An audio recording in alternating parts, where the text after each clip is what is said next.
Hingagaw na Bacolod City Health Office nag-double time agud mapaubos ang mga bakuna nga manog expire. 5 ka vaccine brands ginatanyag sa mga purok sakay sa bakuna bus.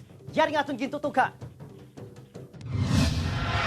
Matapos sa malawig nga pahuway kadungan sa pag-obserba sa Semana Santa, on the road na sa liwat ang mga bakuna buses sa Bacolod City sa nagkalain-lain nga mga kabaranggayan. Ang ini nga vax team gikan sa Emergency Operations Center na kalabot sa Purok Paglaom Village sa Barangay Mansilingan. Ang pagpamalay-balay pamaagi sa LGU agud mahingagaw paubos ang 20,000 doses sa bakuna nga manog expire na sa katapusan sa Abril. Bitbit sang team ang tanan nga bakuna brands, pati ang anay ginakulang ka ginadugukan nga Janssen, ginatanyag man sa publiko. Ang Sputnik brand lang gikan pong sa Russia ang wala na dala. We have to move on with our lives na no. Kasi it's about time na kadugay na niyang COVID, so dapat tapuson na nan.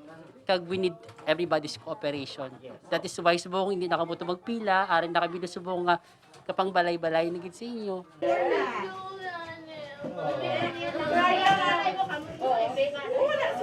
Ang ini nga mag-iloy, pareho ang ginakulbaan sa bakuna apang sa pagpanagbalay. Sa bakuna bus, naengganyo na sila nga magpatublo. Kay nakulbaan ko sa una pa lang kay daw kajutay ba lang nga hindi sa amon sa school daw. Tapos? Subong nag-resider na lang ko kay para makaano sa klase bala o face to face. Ang 10 anyos sa si Marian, wala untat ang paghibi apang desidido ang mag-iloy nga magpatublok na. Mayara naman nga chill lang, kaangay isang ini nga chikiting, nga agud magpatublok, may padya nga ginapaabot. After eating ka mo dayon, ano? Ice cream. Mga ice cream ka mo dayon? Hindi, bakal army ng panganan. Para maprotektado man siya kay may school na sila next year.